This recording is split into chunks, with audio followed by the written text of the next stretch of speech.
Wednesday, and we're back. Thanks so much for joining me. I'm Joe Pareca, and we're talking about how Zillow just banned your listing from showing on their website.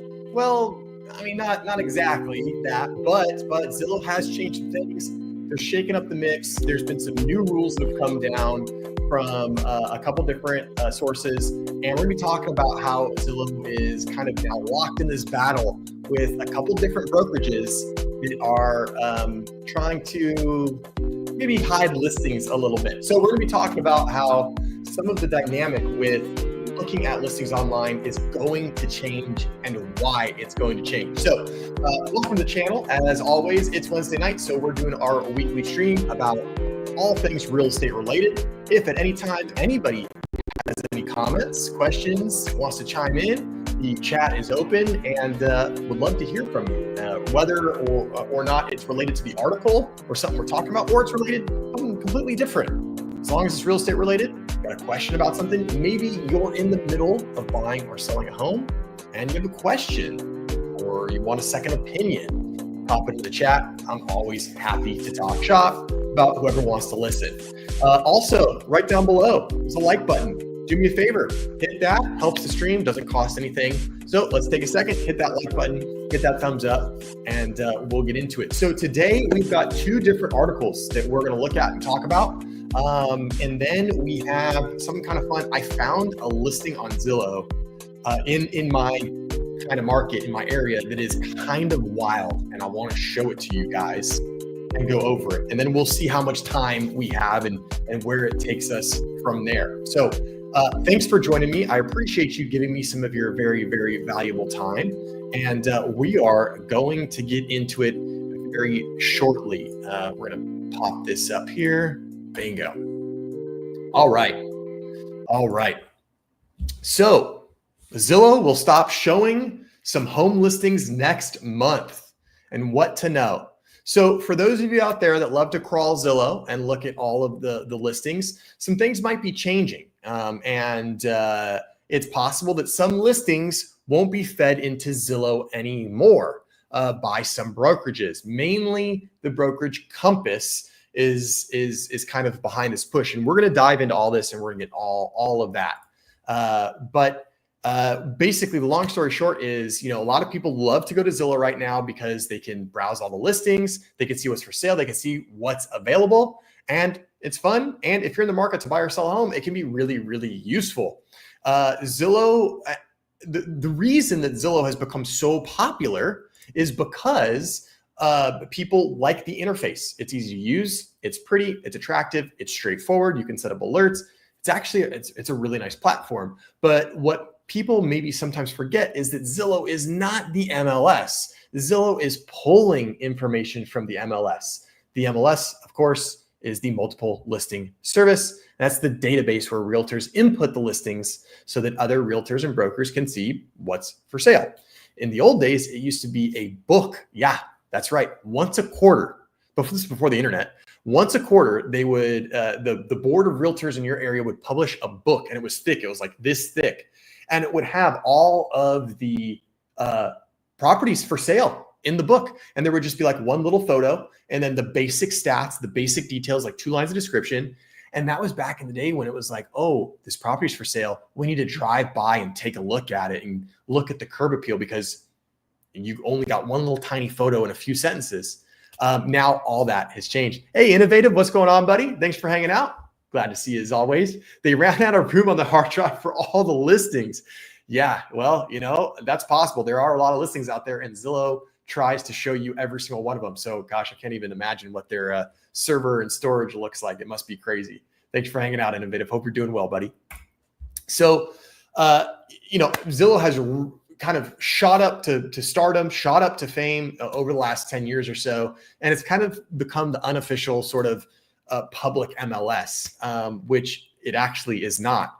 And so what's happening now is Zillow is being threatened. Zillow is being threatened by a couple of different brokerages, mainly Compass, but also Corcoran Real Estate. And there's a couple other firms that are starting this idea of what we're going to do is we are going to have our own private listing network.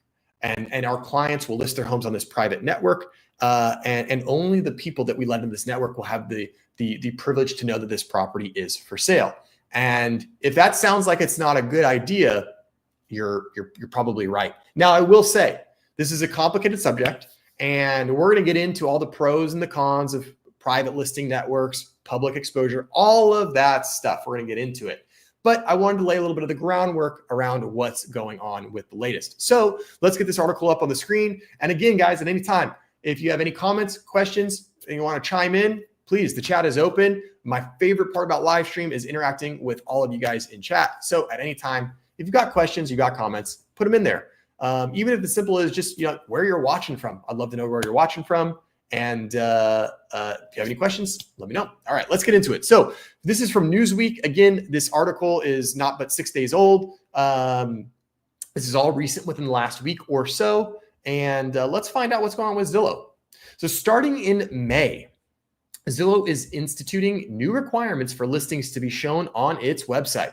If a home is marketed privately to a few buyers, agents must put it on the multiple listing service, MLS, within a day, or Zillow won't ever show the listing. So you're bringing a listing to the market, and Zillow says, okay, you get 24 hours. If this property is marketed publicly anywhere for more than 24 hours, we're going to ban that listing from our platform, and your listing won't go on here, and consumers won't be able to see this listing. Which is interesting. There's already a rule in place, at least with my MLS. Now, every MLS is different. There isn't just one MLS. Some MLS companies would love for there to just be one MLS, but there's not. So every region, every state has its own MLS. In my area, my MLS, they've already made this rule. If you market a property to the public within 24 hours, it has to be in the MLS, or I get a fine. So, and public marketing is very, very broad. It could be something as minor as just putting a signpost in the yard, or a sign in the yard. So if I put a sign in the yard of a customer's house and it says for sale, call Joe, I've got 24 hours to get it into the MLS for public marketing. Otherwise, I get fined. And the whole reason behind that was this idea of clear cooperation policy, or what we call CCP. And it's going to probably talk about this in the article a little bit. But CCP basically says, if you're going to market it to the public, you got to have it in the MLS. And the reason behind that is to create a little bit of fairness and transparency, because the fear is that some agents were taking a listing, telling their sellers, you don't need to go into the MLS. We can sell this privately. And then that agent basically could choose who they told about the listing. They could choose who they showed the listing to. They could choose who received photos or information about that listing. And as you can probably infer, when one agent or one person has the ability to dictate who gets to see what, well, some games can be played, and not only games that are unfair, but games that are just downright unethical, like discriminating against buyers. For example, an agent could say, I don't want anybody from this segment to see this listing, so I'm only going to show it to this person, and this person, which obviously is very fair, and it's a violation of fair housing policy. So the MLS has instituted this rule that said, fine, if you want to take a listing and you don't share it with anyone, no problem. But the moment you share it with one person publicly, you post it on Instagram, Facebook, you put a sign up, you run an ad in the newspaper, anything that it can be seen by the public, it's got to be in the MLS. And that is basically clear cooperation in a nutshell. So why does this matter? So why it matters. Zillow's new rule could exclude thousands of listings from appearing on the site. The decision is a pushback against private listings, which are offered to a small set of buyers before made available to the public. Zillow argues that these listings not only reduce exposure for sellers, but also create blind spots for prospective buyers. Now, I'm going to go through this whole article, and then I'm going to kind of give you my thoughts, because Zillow is a big company. Zillow makes a ton of money. And typically when a giant corporation is upset about something, it's because it's hurting their profits. That's all they care about. And I'm going to tell you why Zillow is so outwardly spoken about why this is a problem. I'm going to share with you in a moment. Private listings aren't always listed in the MLS. This is true. According to a Zillow research report published in February, sellers who did not use the MLS received an average of $4,975 less for their homes, amounting to more than $1 billion in lost revenue nationwide in 2023 and 2024. And that makes sense, right? If you were selling a product, whether or not that's a house, a car, whatever, right? If you're selling a product, you are probably going to want to expose that listing to as many willing and able buyers as possible, right? That will help you sell it faster. It will help you get more interest. The more interest you get, the potentially you could have a bidding war and the price could go up, right? So most of the time when you sell something, you want to expose it to the most amount of people. However, there are situations, especially when it comes to real estate, where maybe you don't want to expose the listing to everyone. And that could come out of a caution of security, privacy. Maybe the home has a lot of expensive items in it and you don't want it blasted to the public. Maybe the client is high profile. Maybe they're a celebrity. Maybe they're very affluent in their community. Maybe there's been a little bit of a scandal in the community and maybe they don't want people knowing what they're doing with their property or where they're going. So there are some reasons for agents and clients to maybe not broadcast their listing publicly. What to know? Zillow attributed the change in listing requirements as a shift toward greater transparency and listing accuracy for consumers. This is hilarious. We're going to go back to this because they are doing this under the guise of we're trying to be transparent and fair, which is not completely wrong, but it's also not completely right. Remember, they're a corporation, they're a company, they're out there to make some money.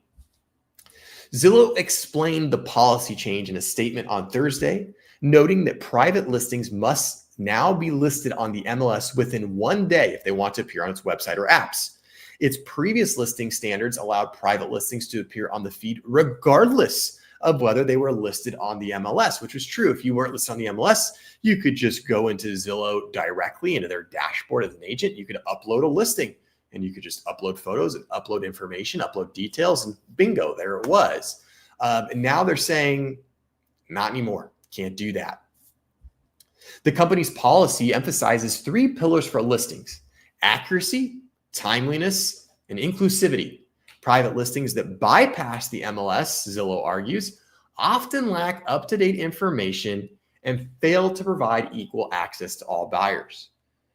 Now, this is kind of interesting because accuracy, timeliness, and inclusivity are the 3 pillars, Zillow says. Now, I'll tell you, I'm not a Zillow hater. I don't like Zillow, but I'm not a Zillow hater.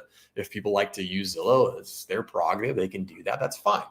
I'll be the first to admit it's got a great interface. It's smooth, it's easy to use, it's fairly quick, and it covers the entire United States for the most part.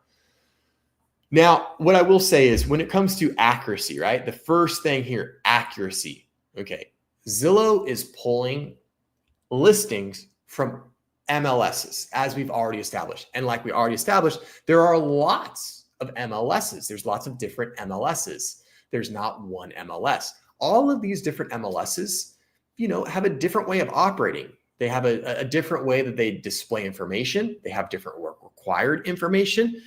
Some MLSs have different statuses. For example, I have a friend, Jackie Baker in New Jersey. She's talking about how, there's a status in the MLS that says under active in attorney review or something like that. And maybe if there's anybody watching that's familiar with East Coast real estate, you can correct me. But something about how it's active under attorney review. Which means that there's a contract and the contract's been accepted, but now the attorneys have to review the contract to make sure that it's good. I don't know what attorneys do. We don't have attorneys in our transactions here in California. Now, we don't have that status in California. So every MLS has different status. They have different information. And when Zillow pulls this information in, it's trying to basically translate all of these different MLS languages translate it into Zillow's language, and then display it. You guys ever heard the saying lost in translation? Well, that's the same thing that happens. And I'm sure you've seen this. You've probably gone onto Zillow. You've probably found a listing and you go, wait a minute, I know this is my neighbor's house, or this house is across the street from me. It's not for sale, but yet Zillow has it still listed for sale. Or maybe you look at something and you go, wait a minute, that's not the right school for that, or that's not the right bed and bathroom count for that house. I know, I've been in that house, that's not right. So accuracy, while Zillow for the most part is pretty good, they have issues with accuracy already as it is. So for them to say that this is about accuracy, well, they should probably tune up their own platform first and make sure that the listings that they do bring in are accurate before they start telling people that they're doing this policy under the guise of accuracy. Secondly, timeliness. Well, we all know that Zillow, Redfin, Trulia, Realtor.com, StreetEasy, whatever website you want to name, we already know that they're not timely, right? So they're delayed 15 to 30 minutes every website over the MLS. The MLS is going to be the quickest, always the quickest, because it's the source of the information. Now, granted, they do get information updated fairly quickly, but it's never as quick as the MLS. And inclusivity. I don't even really know what they mean by this. Are they saying they just want every single listing to be on their platform? Well, of course they do. Because how does Zillow make money? Zillow makes money by selling realtors advertising space on listings. And the more listings you have, the more ad space you can sell, the more consumers you draw in to look at the listings, the more consumers that get drawn in, the better your metrics looks on your website, and the more you can charge agents and brokerages to advertise on your website. So even though Zillow is not paying for listings, Zillow's products are the listings themselves, which they actually get for free for the most part. So of course, Zillow wants to have this air of inclusivity because that's their product. That's how they make money, by taking these listings and displaying them on their website, getting consumers to click on those listings, and then selling those clicks in the form of leads back to real estate agents and brokers. So the more listings that Zillow has on their website, the more inventory of product that they have to show consumers. So of course, Zillow is going to want every single listing that they can get. All right, Innovative, what do you got here? Have you ever had a client ask you to keep a listing private? Also, what % of listings are not public? These are two very, very good questions, Innovative. And this is a great segue into why someone might want to keep a listing private. So I'll answer your second part first, Innovative.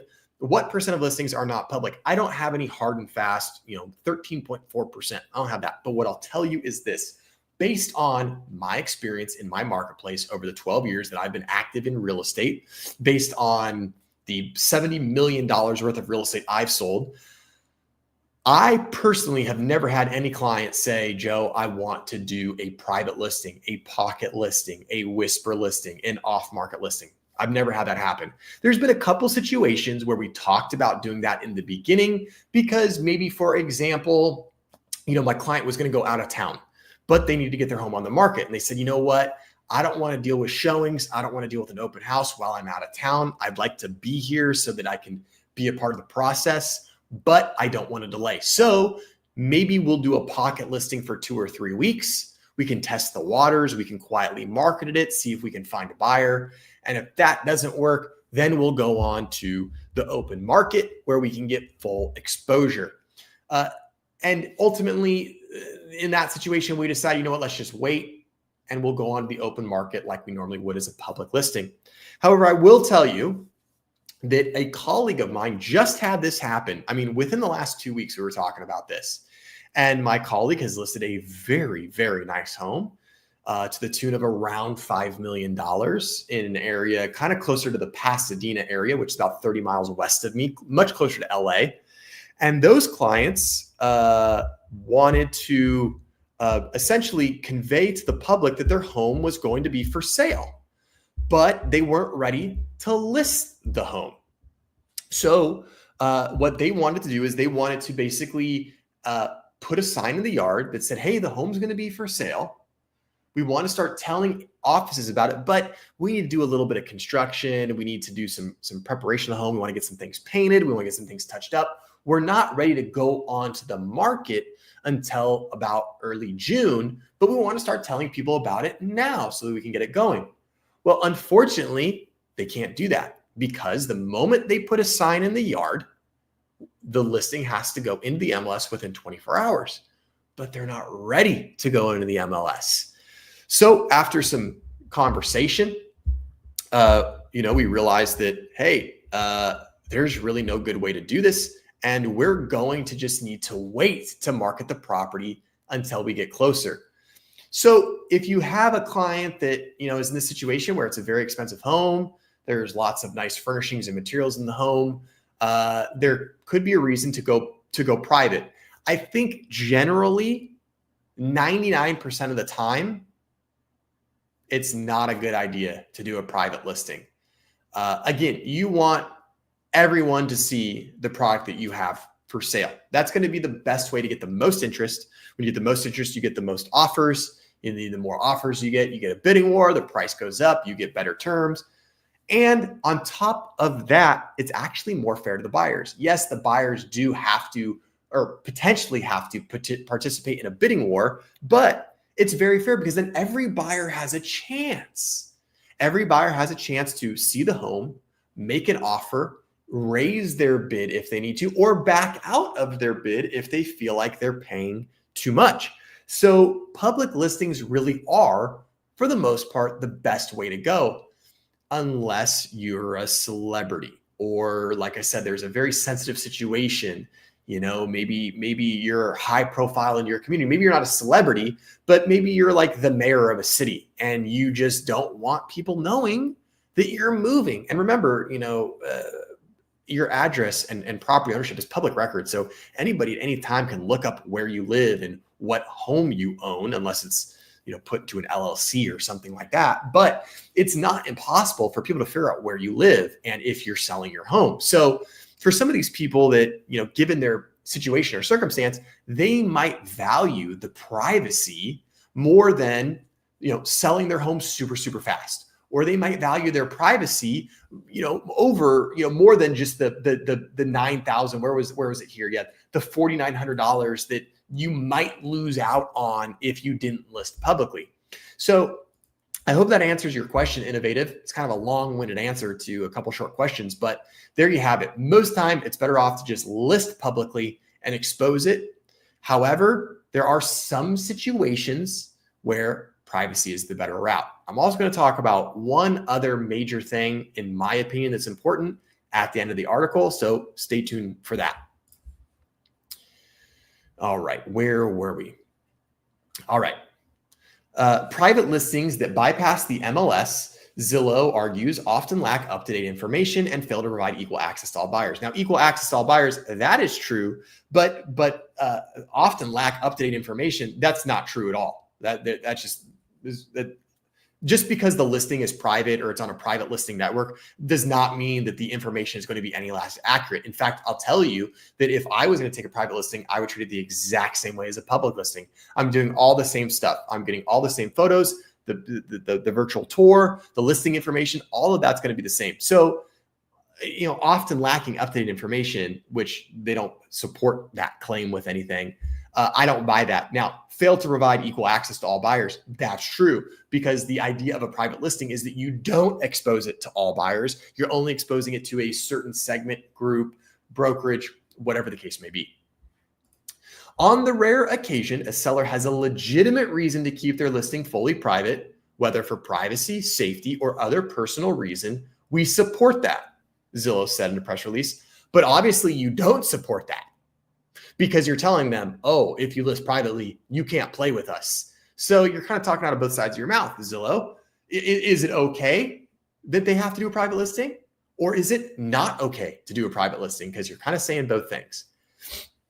In those cases, the listing never gets publicly marketed on Zillow or anywhere else online, and there is an existing path in the MLS for these unique sellers. Now the interesting part here, excuse me, is that in the MLS, you can take a private listing. You could take a listing that's been, privately marketed for 4 or 5 weeks, and then you could say, oh, okay, you know what, Mr. and Mrs. Seller, we tried to market the property privately for 6 weeks. We didn't really get any bites. We need to expose your property to more people. So let's put it in the MLS. And the MLS is not going to say, nope, sorry, you can't do that. The MLS is going to say, okay, go right ahead, list in the MLS. That's the point of the MLS. Zillow, however, is taking the opposite approach. Zillow is saying, fine, if you want to list it privately, go right ahead. You can list it privately, but you can't be allowed on our platform if you do that. So again, when Zillow says, oh, we support your right to list privately, they don't really. Because they're saying we support you, but we're not going to play with you if you do that. So clearly their support's not very deep. It's the exception, not the norm. But when a listing is made public, it should be accessible to every consumer and every agent. Anything less creates an uneven playing field. I don't disagree with that. I think this idea of an uneven playing field, I think that's a little exaggerated, potentially blown a little out of proportion. I don't think the playing field is uneven. It just means that certain buyers will see it, certain buyers won't. And I don't interpret that as being uneven. Uneven would be something like, I don't want to show this property to anyone east of this highway because everyone east of this highway is poor. Or everyone east of this highway, there's no way they could afford my listing, so don't even show it to them. That would be uneven. But if someone is just saying, hey, don't list it publicly, only list it privately, I don't think that in and of itself creates an uneven playing field, in my opinion.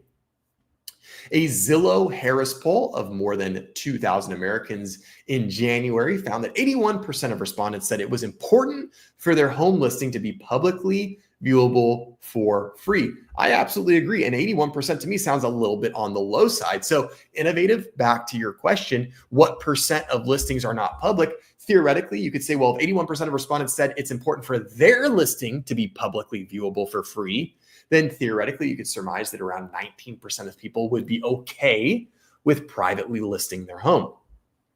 The MLS is a local or regional database that real estate professionals use to share information about properties. Access is typically limited to licensed real estate agents, and listings entered in the MLS are syndicated to major real estate portals, ensuing wide visibility. And the reason that the MLS is limited to licensed agents and brokers is quite simple. There is a lot of private information in the MLS. Now, you're not seeing that on Zillow, but on my end, there are certain situations where sometimes the owner's phone number or contact information is made available to set up showings. There's information specifically that's reserved for only agents and brokers that is confidential about different items that the seller may be looking for in an offer or different stipulations and terms, and it just can't be publicly displayed, which is why the MLS is restricted to licensed professionals only. So what people are saying, Zillow in its statement, consumers should not have to wonder whether the home that might be perfect for them is hidden behind a gate they didn't know existed. And agents shouldn't have to jump through hoops just to show their clients all the homes available to buy. So this is interesting. Zillow did some very, very clever verbal jujitsu. They used the words gate and hidden and behind in very quick succession, because right now gatekeeping is a very big buzzword. Everyone loves to use the word gatekeep as if it's like, some type of negative word. And obviously in some contexts it is. In this context, it's not. Consumers should not have to wonder whether the home that might be perfect for them is hidden behind a gate they didn't know existed. Well, simple, just look in the MLS. Because chances are the property, if it's not on Zillow, it's probably in the MLS. In the event that it is not on the MLS or on Zillow, you think, well, how would one find out about this property? Well, that's the whole point of a private listing, is that potentially the seller doesn't want you to know about their listing. Is that unfair to a buyer? I don't know. That's up to you to figure out. I'm not going to tell you if that's unfair to someone. I personally don't think that it is. And the reason I don't think it's unfair to a buyer is because guess what? That home is someone's personal private property. And guess what? If I want to sell my home, I'm going to sell my home any which way I freaking want to. It's my home. I bought it. I paid for it. I own it. And guess what? You, Zillow, or the MLS is not going to tell me how I'm going to sell my own personal private property. And I can understand the thought that, hey, we want to make this so that we want to make this so that it's fair for everyone. But guess what? It doesn't have to be fair. It doesn't have to be fair because it's my property. And if I only want to tell 4 people that I'm selling and I only want to have offers from these 4 people, that's my prerogative and I can do that. And like I said, I'm not going to have Zillow tell me what I can and cannot do with my property. Now, if Zillow wants to ban me from their platform or my listing from their platform, that's their prerogative. That's their platform. But I'll just go to the MLS anyway. So I think this idea that, agents are trying to gatekeep. First off, this is not the agent's decision. This is the owner and seller's decision. In fact, when I personally meet with a client, we go to the listing agreement, and in the listing agreement, there's a big box that takes up half a page, and it talks about all the reasons that a seller and client should want to go into the multiple listing service. And if you decide that you do not want to go into the MLS, you have to specifically state, you have to sign a document that says, I understand that I am authorizing this listing to not go in the MLS. I also understand that it could hurt me in these ways. And I understand that it's technically going against the advice of my broker. And so when a seller signs that and says, okay, I understand, I don't want to go in the MLS, that's not what I want to do, well, that should be their choice and their right. And I don't think Zillow has any place to tell people what to do with their personal private property. But again, you have to remember that for Zillow, your listing is their product. And the more listings they have on their website, the better it looks for them, the better their numbers are, the more people they'll attract, and the more ad space they can sell for higher pricing. So of course they want every listing. I'm telling you right now, Zillow is taking the approach of, we're doing it for the good of the people. What major for-profit company has ever done anything good for the people? Certainly not Zillow. Zillow is not looking out for the little guy. Zillow is not saying, we really want buyers to see everything. No, Zillow wants more inventory for their website. And inventory for them is listings. And we know this because guess what happened? And it's so funny when Zillow says, accuracy and timeliness. Back in 2021 and 2022, when inventory was like rock bottom everywhere, all across the nation, Zillow was doing this very interesting thing where they were taking properties that were not for sale, that had been for sale but had sold, and they weren't marking them as sold, and they were staying on as for sale. Why would they do that? Well, if Zillow doesn't have any listings to show people, their website dies. It's dead. They stop traffic, they stop advertising, everything stops. So what do? They go, we'll just generate some listings. We'll just say that this hasn't sold, even though it has. Now, there's no documented proof of this, but it doesn't take a rocket scientist to figure out what's going on. And that's exactly what was going on. Zillow was running out of inventory. They were running out of product during those times. Now, obviously, inventories come up. They have more to show you. So things will be a little bit more accurate. But it's just funny when Zillow talks about, we strive ourselves on accuracy. And we're trying to, we don't want to gatekeep information. It's like, well, I guess it just, whatever suits the narrative of the time, right? And now this is what suits what they're talking about. Nationwide title and escrow expert Alan Chang told Newsweek the exclusive listings could cut into Zillow's ad revenue. Oh, look at that. So the defensive approach makes sense for their business strategy. Zillow is the #1 real estate advertising portal. So not having your home shown would greatly reduce the exposure to the public, therefore reducing Zillow's attractiveness to consumers. Alex Bean, a financial literacy instructor for University of Tennessee at Martin, told Newsweek, Zillow is attempting to reverse a trend in online home sales we've seen over the last few years, with certain homes being listed through one entity, but not listed on others. As we've seen more real estate websites pop, we've also seen more confusion in the marketplace, specifically on existing homes. So what happens next? Oh, you guys, the article's not on. Let me put the article up for you. That would help. There we go. I promise, this is not my first stream. Whoops. Okay. The new standard takes effect in May. Listings that do not meet Zillow's transparency guidelines will no longer be posted on the website. Private listings that were posted on the website before Zillow changed its standards will remain on the site. You know, it's funny, Zillow's whole thing is transparency. Wouldn't the more transparent thing for Zillow to do be to say, hey, you tried to list the home privately. Great. Okay, we understand. You couldn't sell it privately. So now you want to be on Zillow. That's great. We're going to let you be on Zillow. But for transparency's sake, what we're going to do is that we're going to put a disclaimer on your listing that says this listing was, the seller or agent attempted to sell this listing privately for X amount of days or weeks. They were unable to sell privately. And as of this date, they've listed on Zillow. Wouldn't that really be the most transparent thing? Telling consumers, hey, here's the listing. It's here. We're not going to hide it from you, but we're also going to tell you that they tried to sell it privately for a number of weeks and they didn't, and they couldn't, and now it's here. So I don't think the transparent thing to do is to ban listings from Zillow, but that's my take. Some may have different sales prices, features listed, and even interest rates available through different online entities. And for an industry currently having a harder time with higher prices and mortgage rates, it's not a good look. Being said, I disagree. This looks to make the accessibility more simplified. Okay, interesting.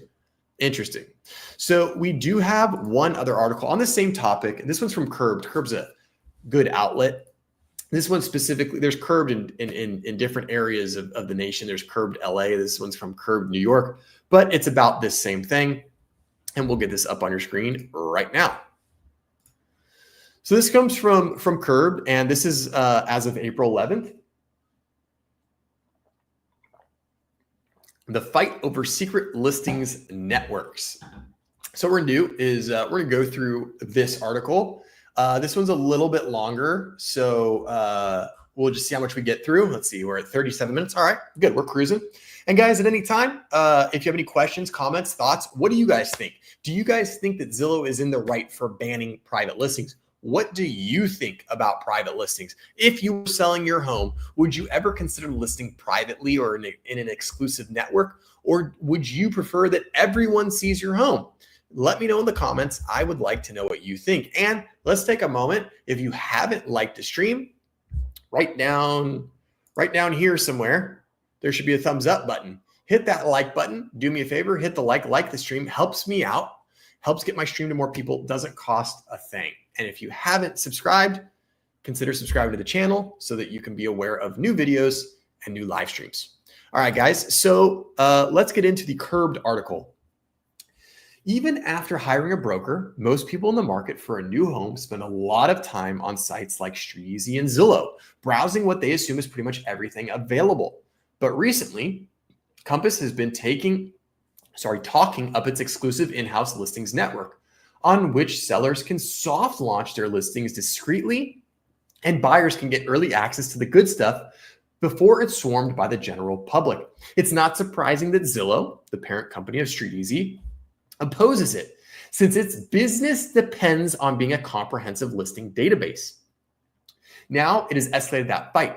As of May 1st, Zillow will ban listings that are up for more than a day on a private brokerage network or are otherwise marketed, whether through a sign in the yard, an Instagram post, or on a brokerage website, behind the lure of exclusive inventory, according to the company.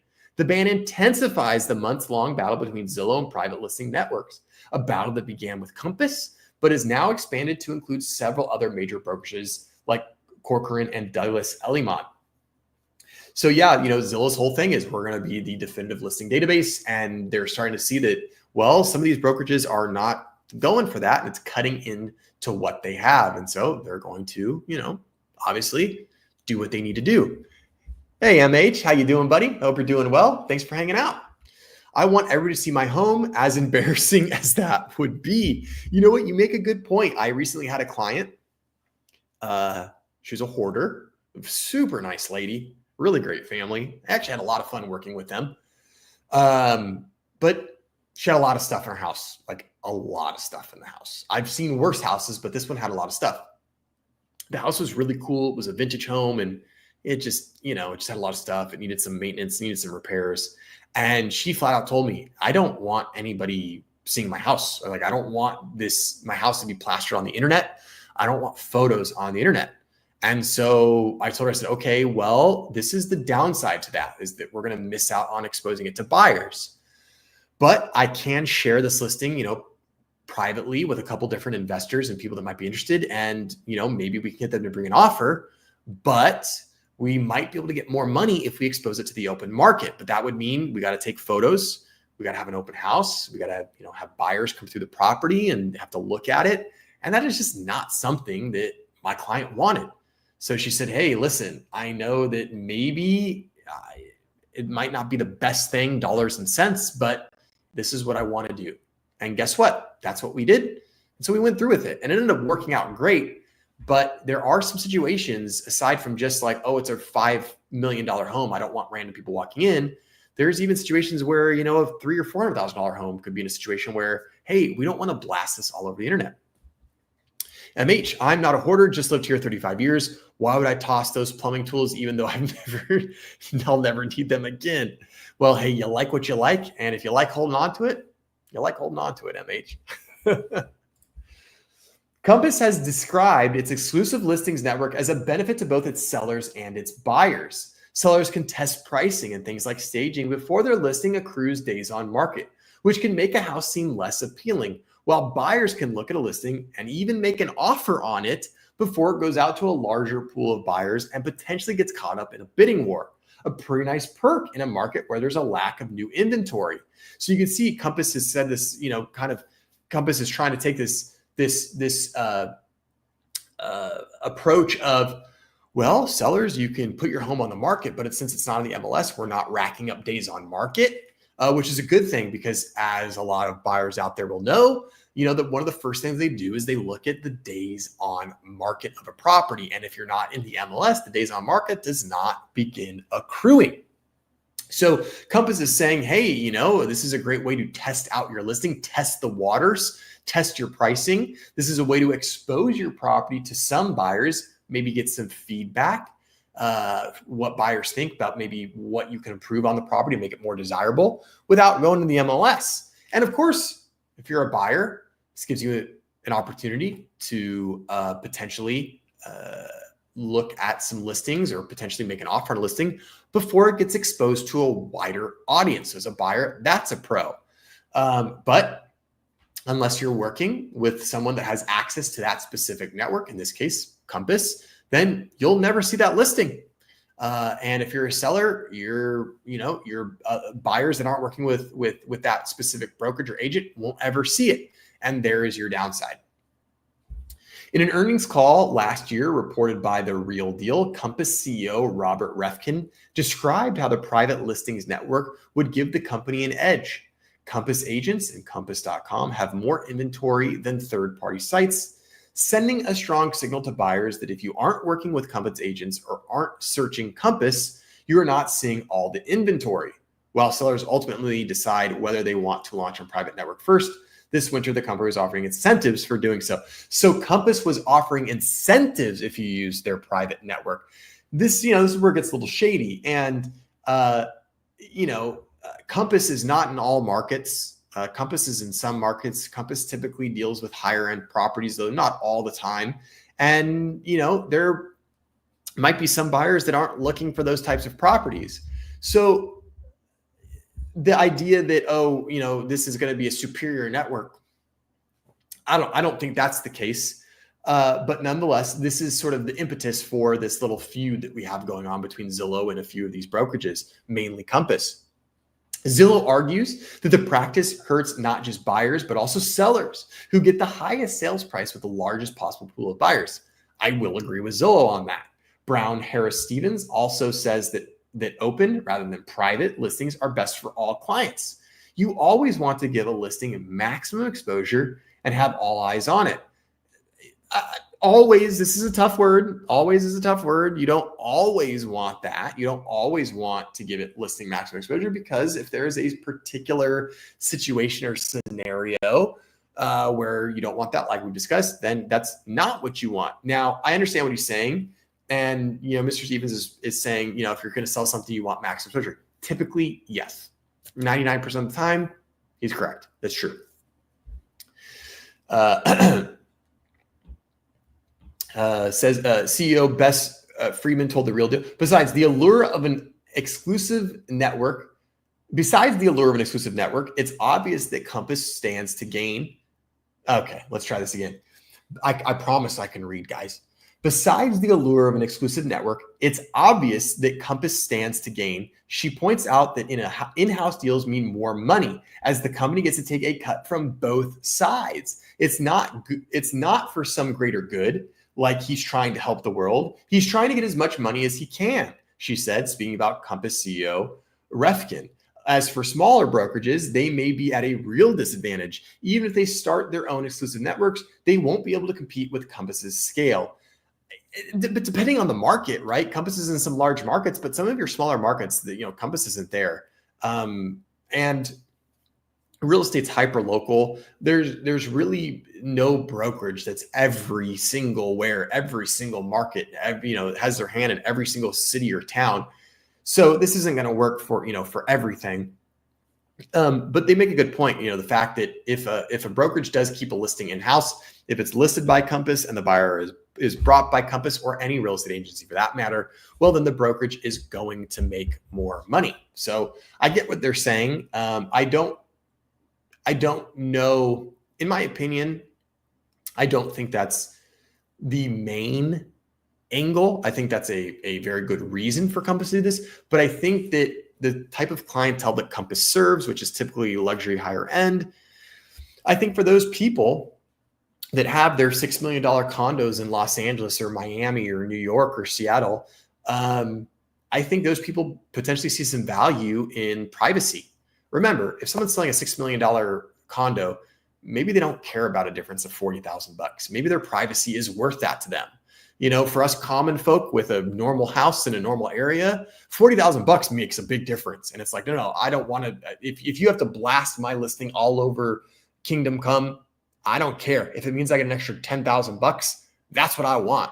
So for most of us common normal folk, we value the monetary gain over the intrinsic gain of privacy. But for a lot of Compass's clientele, quite frankly, they got a lot of money, and maybe their privacy is worth more than that. So I get what Brown Harris Stevens is saying, but I don't know if it's entirely true.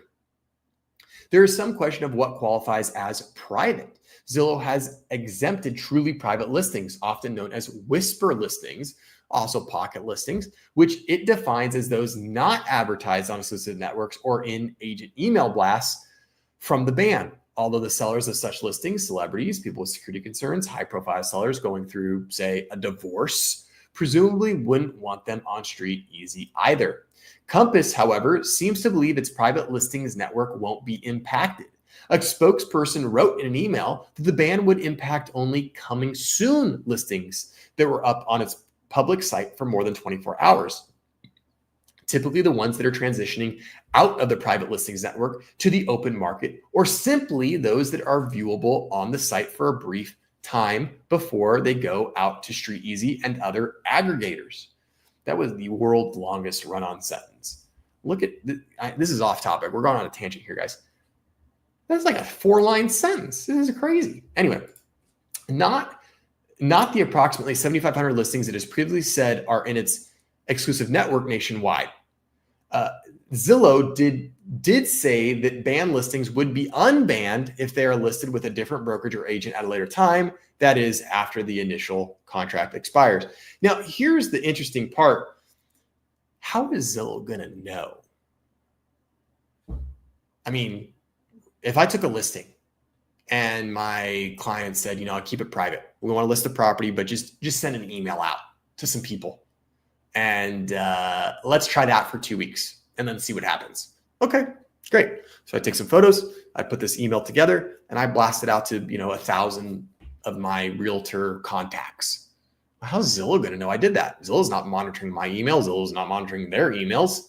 So how are they going to know? And that's one interesting thing that I haven't heard explained about this whole thing is how is Zillow going to vet? I mean, maybe with AI, they're going to be able to scrub the internet. So I guess, in a way, I could see that potentially Zillow could create this AI bot or program that says, hey, take this address and search it on every social media platform and see if there's ever been a post about it, in the last 2 weeks or something.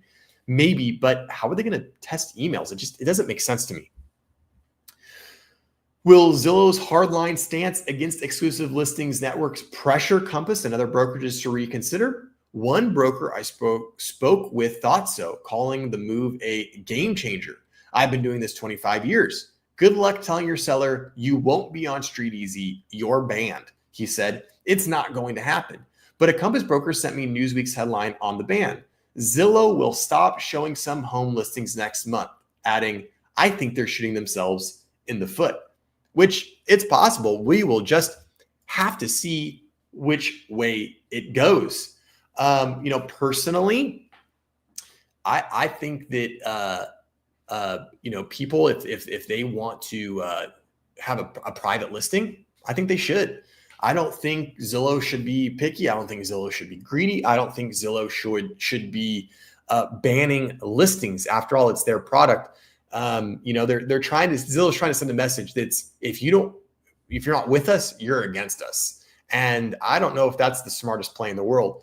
In my opinion, I don't think any entity, the MLS, any board of realtors, any website, especially Zillow, should be able to dictate what you do with your private property as long as you're not breaking the law. And if I want to sell my house my way, that's the way that I should be able to do it. And so I do have some issue with MLSs and Zillow, this whole idea of, the moment that if the property is listed and the moment that you publicly marketed it, you only have 24 hours to get in the MLS.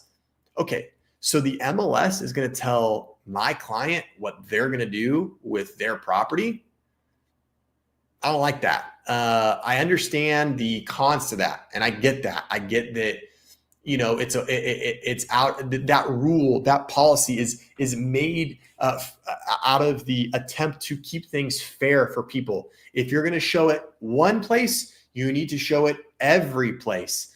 But who's the referee? Who's calling the shots? Who's to say what you have to do with your own private property? So I definitely think this is a little bit of a complex situation. I don't think there's any one simple right answer. It'll be really interesting to see what happens come May. I can tell you now that if I listed a house, I would think that most of my sellers and clients would want to see their home on Zillow and Redfin and Trulia and Street Easy and all that stuff. I've never been on Street Easy. I think Street Easy is more of like a back east thing. I think it's more like a New York thing, but I'm not sure. Whereas it seems like out here, Zillow seems to be kind of the more prominent platform, but I'm not exactly sure. So we'll see how all of this shakes out. I definitely think it's really, really interesting. And it will be interesting to see who gives. Is Compass going to give? Is Zillow going to give? Are we going to see more private brokerages? What I do think we're going to see is, if it continues to go this way, I do think it's going to make buyers agents more valuable. Because if all of a sudden all the listings aren't in the MLS and there's some private listing network or agents are sharing listings amongst themselves, well, it's going to mean that you getting connected with a good buyer's agent could make the difference in you hearing about, finding out about, or seeing the home of your dreams. So in the long run, I think for me as an agent, I don't know if it's the worst thing in the world to have this type of setup, but I don't necessarily know if it's fair to buyers either. So very complicated situation. I do think that we should try to be as fair as possible when it comes to buyers seeing inventory, but at the same time, we need to respect property rights of owners. And after all, it's their home, they own it, it's their sale, they hired the agent. They should be able to control who sees the house, where it goes, and how it's publicized. That's my opinion on that. All right, guys, I have one more thing I want to share you guys, and this one's kind of fun. So Every once in a while, we like to cruise Zillow, and we like to look at some fun listings. A couple weeks back, I showed you guys how I evaluate homes when I show them to clients. And we're talking about looking at nearby roadways. We're talking about the orientation of the home on the lot. We were talking about different upgrades, raised foundation versus slab foundation, all of these things that I point out to a buyer when I evaluate homes. Then a couple of weeks after that, we talked about, hey, we're gonna do a random price, we're gonna do a random location, and we're gonna go shopping for the best bang for the buck for that price in that location. And today we're cruising Zillow again, but just for a little bit. I found one listing in my market that is very, very interesting. And I want to show it to you guys because at first I thought it was going to be super, super cool. And then I realized that somebody got their grubby little hands on this house and ruined it. So we're going to take a look at this property. Again, this is in my market. We're going to share this. We're going to throw this up. Bingo. All right. So here we are. This is in West Covina, and it's been on the market for some time. Let's scroll down here. It's going to tell me for 126 days. It's had 102 saves and 2,600 views. So people are looking at it and they're saving it, and this is just in the last 30 days, but no one's popping on it. And it just had a $125,000 price cut. Folks, we are on the verge of an overpriced turkey. And if you've been on my stream before, we've talked about OPTs. We've talked about overpriced turkeys. It's properties that are very, very obviously overpriced for either their size, location, or condition. This one has great size. This one has great location, but the condition is maybe not so great. So here it is. It's 2821 East Lark Hill Drive, West Covina, California. It's currently listed for $1 under 1.6 million. All right, guys, first problem here. Look at all these nines. We talked about this last time on the comp, when we did the comp segment on the live stream. Guys, what do we know about price bracketing? We know that anything ending in 9 is terrible because anybody in this price point that's looking 1.6 or above doesn't see this house.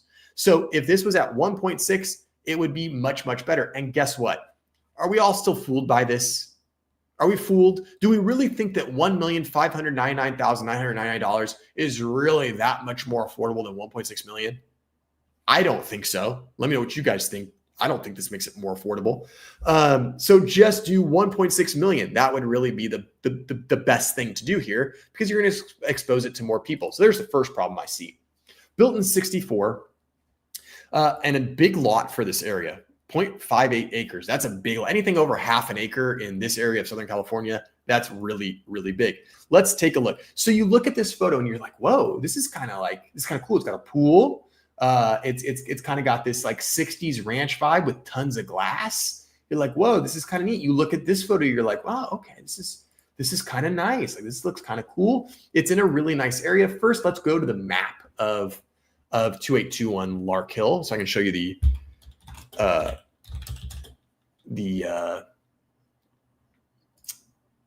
what am I trying to say? The location. That's what I'm trying to say. Trying to do too many things at once is really what the problem is. All right, so we're going to zoom out a little bit, give you guys some context here, because I know that not all of you are in beautiful Southern California. There you go. Oh, yeah, of course. Well, if they had the 0.99, it would have already been sold. Obviously, MH. So here we are. Here we are. This is the United States. We're zooming in on SoCal. For all you people that may not be aware, this is Los Angeles right down here. In fact, is this Dodger Stadium? I think, yeah, that's Dodger Stadium right there. You can pick that out. Downtown LA is all right here. The Pasadena area would be up in this region.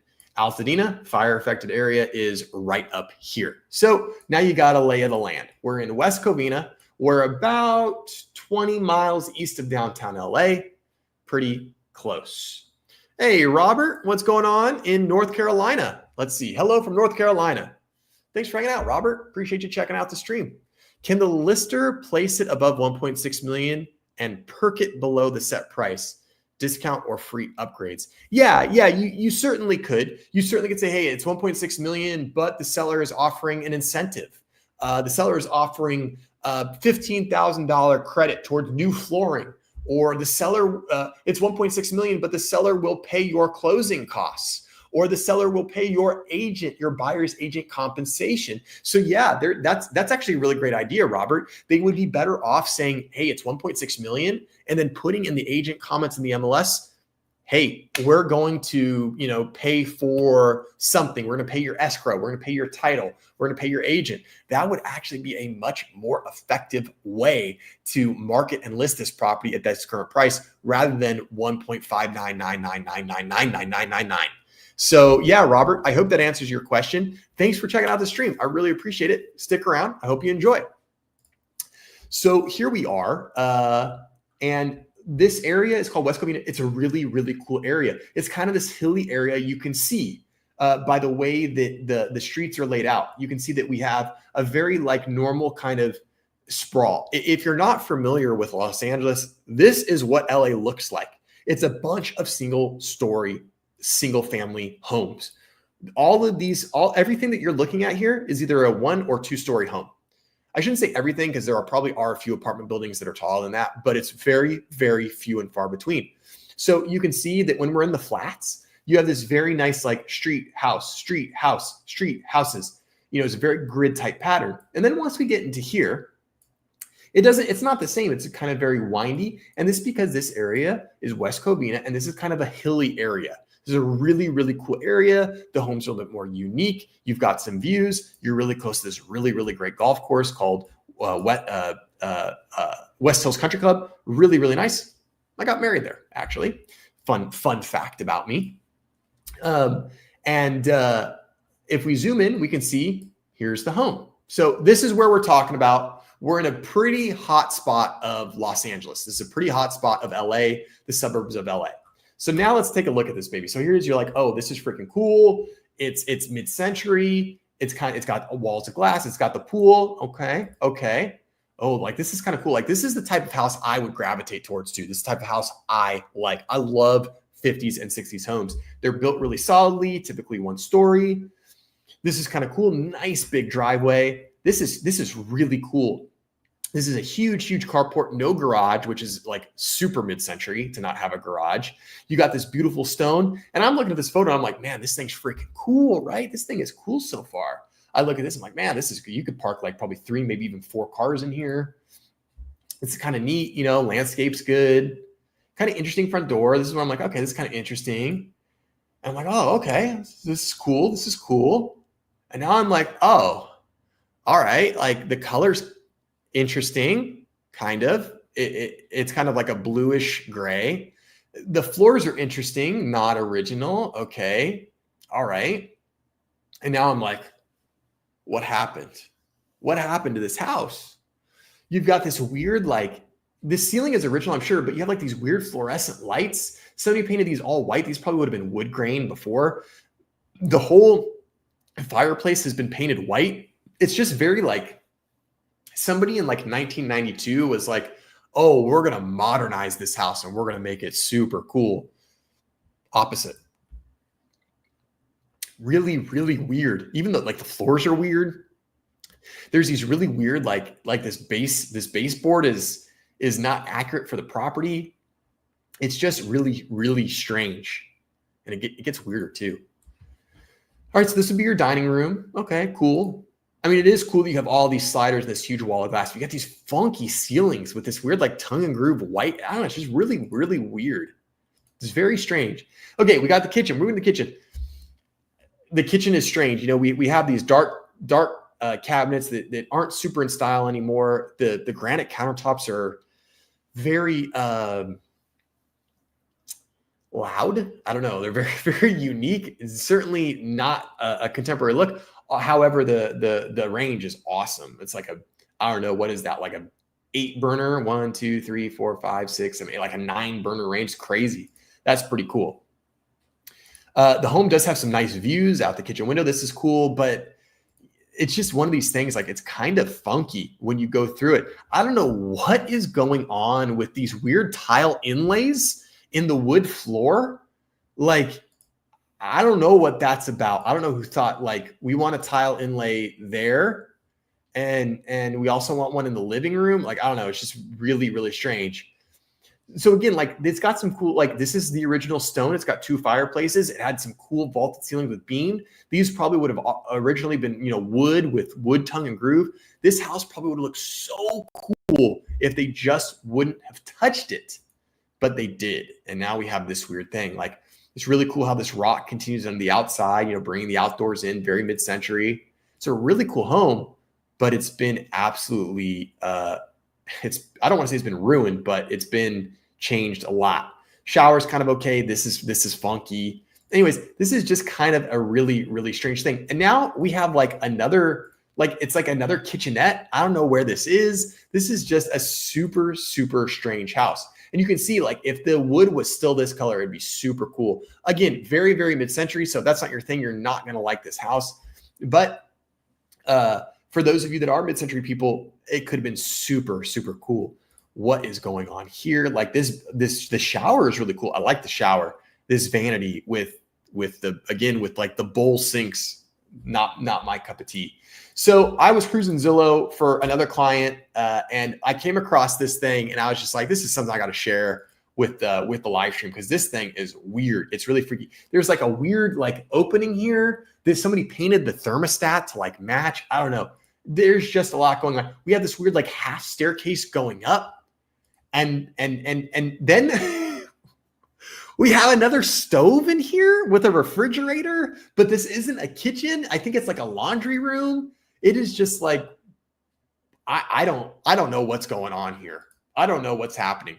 And for 1.6 million, it's pretty strange. Like, what is this vanity about?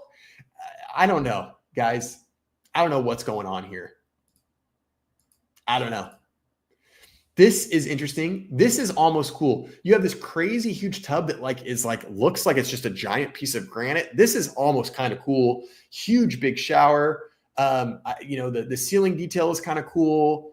So this is okay, but man, this is crazy. This bathtub is wild. Crazy bathtub. It's just kind of strange, guys. A lot of hardscape. No exterior, but you do have nice views. You got views of the golf course. It's a neat property, but man, that's a lot of money for something so freaking weird. Well, guys, I hope you enjoyed this stream. This one was fun. This one was fun. I hope you guys enjoyed it. Thank you so much for giving me some of your very, very valuable time. I really appreciate you guys taking time out of your busy days and lives and schedules to hang out with me for an hour and 8 minutes while we talk about real estate. If you guys want me to cover any other topics, I'm always happy to take any requests that you guys have. If you guys want to know about, hey, Joe, what about ADUs? What about condos? I don't know, HOAs, whatever you guys want me to cover, drop a comment. I'm always happy to talk about what you guys want to talk about. And in the event that you are looking for a rockstar real estate agent, you can go to this website, workwithjoerealtor.com. Workwithjoerealtor.com. In fact, what I'm going to do is I'm going to put this into the chat. Yeah, we like the lounge music here, MH. We like the vibes. We like to keep the vibes right with the lounge music. So if you need a real estate agent, you can go onto my website, click any one of these buttons, and I will connect you with what we call a 20% real estate agent. In our world, in my world, 80% of real estate agents probably suck for the most part. In fact, not even probably, they actually do suck. So if you are looking for a real estate agent, you want to make sure you're working with a 20% agent, one of the 20% that knows what they're doing, that knows how to market a property, that knows how to find you a home. So if you're looking for an agent, you can go to this website and I will get you connected to an agent. I've got a network all across the country of agents that I've vetted, that I've worked with, that I know. So anywhere you're looking, I can get you hooked up with a good agent. So if you need an agent referral, you just let me know. You can go to my website, click any one of these buttons, and you'll be connected with me. And if you are in Southern California, if you're in the greater LA area and you would like to work directly with me, I would be happy to talk to you about your real estate goals, what your needs are, and what you're looking to accomplish. and I'd be happy to sit down and have a strategy session with you to figure out how to best serve your needs. All right, guys, let's get out of here. It's dinner time for Joe. We've been on for an hour and 10 minutes. Thank you so much for hanging out. I really, really appreciate you guys. If you haven't liked the stream, drop that like. It's right down here. Consider subscribing to the channel if you haven't subscribed. Hey, Robert. Hey, I appreciate you, Robert. Thanks for tuning in. I'm glad you had a good time. And please like and subscribe if you enjoy the content. We'll be back again next Wednesday, 6:30 Pacific time, same place, same channel. We'll be talking about more great real estate topics. And I think next week, let me get you guys' opinion on this. I think what I'm going to do is I'm going to show you guys the home inspection for the very first home that I bought here in California. And we are going to go over how to read a home inspection, how to interpret a home inspection, and importantly, what to ignore on a home inspection report, because there are some things that will get you hot and bothered and you just don't need to worry about them. You just don't. They're not important. So I think we might do something like that in one of the next streams if you guys think that's a good idea. All right, I'm getting out of here. Oh, good. MH says that sounds like fun. All right, MH, you're here. You chimed in. Guess what we're doing next stream? We're going to do a review of home inspection and what to look for. So stay tuned for next week because we're going to be doing that. All right, guys, that's it for me. I'm out of here. Thank you so much. And as always, guys, try to do something nice for someone. It's crazy. It's a hectic world out there. Hold the door open for someone. Say please, say thank you, say you're welcome. Do something nice. Have a good rest of your week. I'll see y'all real soon. Bye, guys.